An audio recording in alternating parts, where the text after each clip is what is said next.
Welcome back to Georgia State University's Center for Excellence in Teaching and Learning Video Production Bootcamp module. Okay, so you've finished production. Congrats.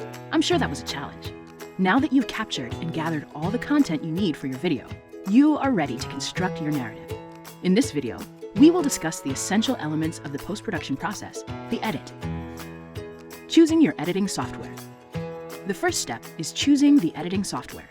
There are a lot of editing programs out there. Most will give you basic editing tools, but some provide you with unique filters, transitions, and color correction. We will list our suggestions for the best and most intuitive software in the module here.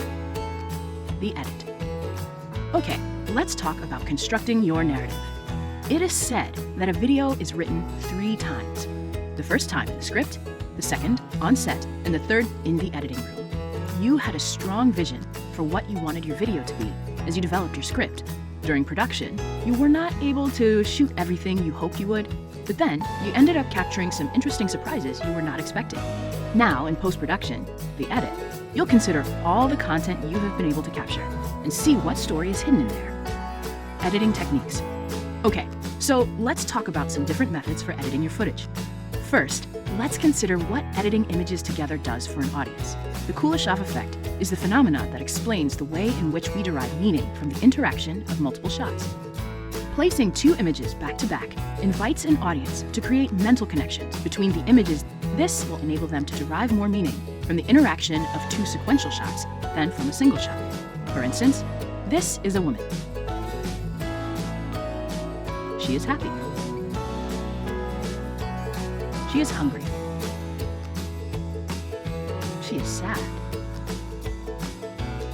She is concerned. She is in love.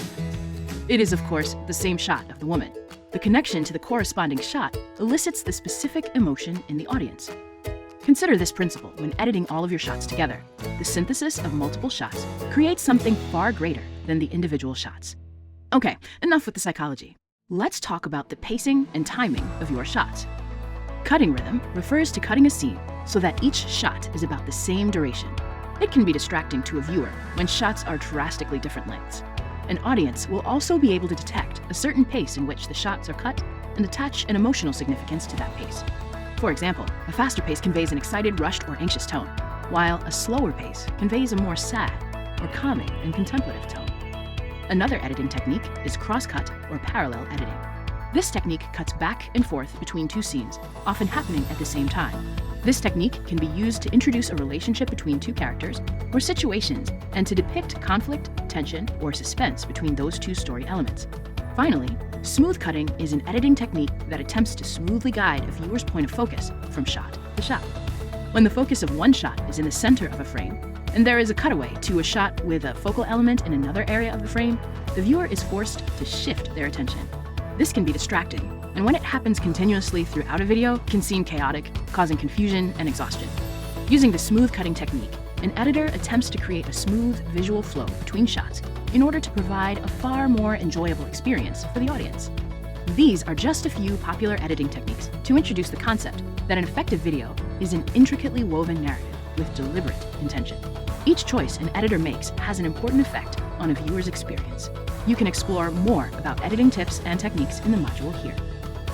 Organizing your thoughts.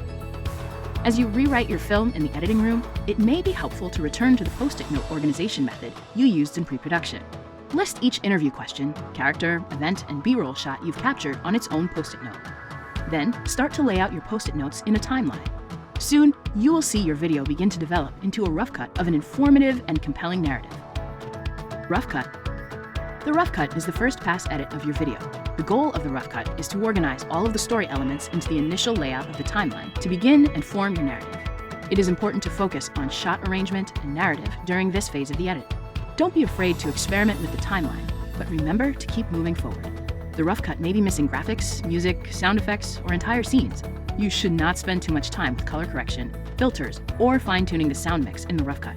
This is the time to focus on story. Critique. When you feel confident that your video is starting to come together, your next step is to show the rough cut to someone you trust.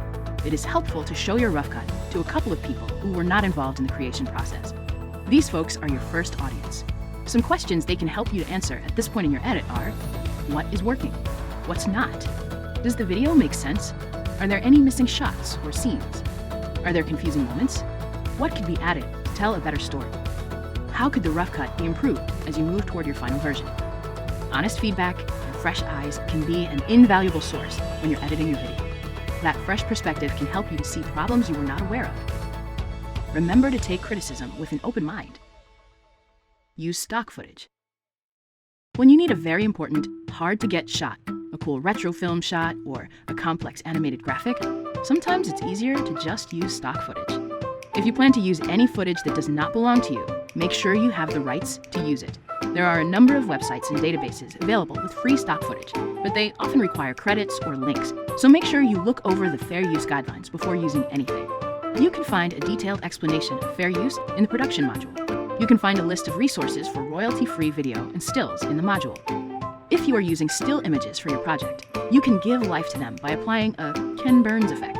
That's when you pan across or zoom into a still image to make it a more visually interesting shot.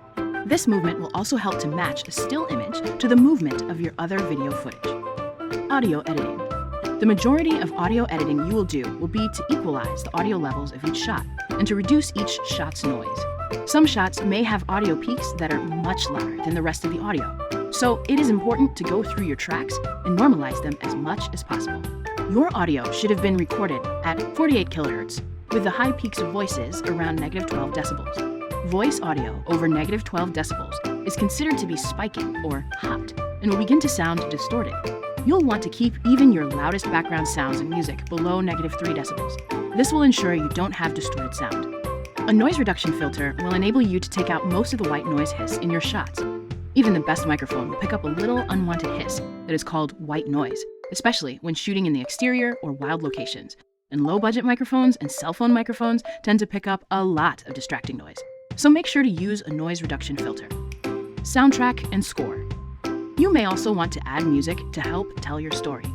A score is music that is created specifically for your video. The score is designed to enhance the dramatic narrative of your video and to help set the tone. You can create your score yourself or have a friend create a score for you. Soundtrack usually refers to pre-recorded music used in a video. If you or a friend already have songs that will enhance the emotional impact of your video, you may be able to use them as your soundtrack. If you don't happen to be a musical genius, you may need to find royalty-free stock music. Make sure that you acquire the rights and clearance to use stock music in the same way you would for stock video. You can find a list of sources for royalty-free music in the module. Color correction and color grading. Color correction and color grading refer to the adjustments of your video's color. Color correction is the process of correcting the white balance and exposure of your footage to more closely represent the actual color of the locations you shot and to match the color across all your footage. Color grading refers to the adjustment of your video's color and contrast to affect an emotional impact and set a tone. A darker grade will evoke a darker, more intense tone, while a brighter, less contrasty color grade will evoke a lighter, more upbeat tone. It is important to understand that your color is a choice and has a powerful effect on your audience's experience. The editing software you choose may not have color correcting capabilities, but there are more advanced software options such as DaVinci Resolve that can assist you in the correction process. Titles. Motion graphics refers to the animated titles, lower thirds, and credits, graphs, timelines, logos, and any animated graphic element you add to your video. When making the decision to add titles, lower thirds, and texts to your project, pay special attention to the length of time the text remains on the screen. A good rule is that your viewers should be able to read it 3 times. This is to ensure that your audience will not miss any information. Also, be mindful that too much text or too many opening credits can lose an audience before the video has even begun. Export. When exporting your video, the most important consideration is your video codec. The video codec sets the compression rate and aspect ratio of your final video file. The most widely used codec is H.264. Any online streaming service and/or theater should support H.264 codec. If you edited your video in 4K, you should export a 4K version of your video. You should also export an HD 1920 by 1080 version of your video for screening situations in which 4K is not available. Distribution. Now, your video is complete. The next and final step is to decide where and how to screen your finished project. Ask yourself, who would benefit most from seeing my video? And what is the most effective platform to deliver the video? The fastest means of distribution is to simply upload your video to a streaming website like YouTube or Vimeo. YouTube is a well-established site with a large possible audience, whereas Vimeo has a smaller, creative audience. Do you want to submit to a film festival? If so, the website Film Freeway is a source that will help you with the submission process. Also, make sure to submit your video to the Center for Excellence in Teaching and Learning's Student Video Maker website here. GSU loves to showcase its student work. As you market your video, submit a trailer or your entire video to as many relevant blogs as possible. You may need to make posts on social media to market your video. Have your friends do the same. Get your video out there. Try to share your story with as many people as possible. Conclusion. We hope this module provided you with the knowledge, tips, and tricks that will enable you to produce a powerful first video project. Please refer to the online module for a deeper dive on all the elements of video making. Remember that throughout the video making process, every creative decision you make will have an impact on the efficacy and reception of your video. Be proud of the work you do and share your story. Get it out in the world. Happy shooting!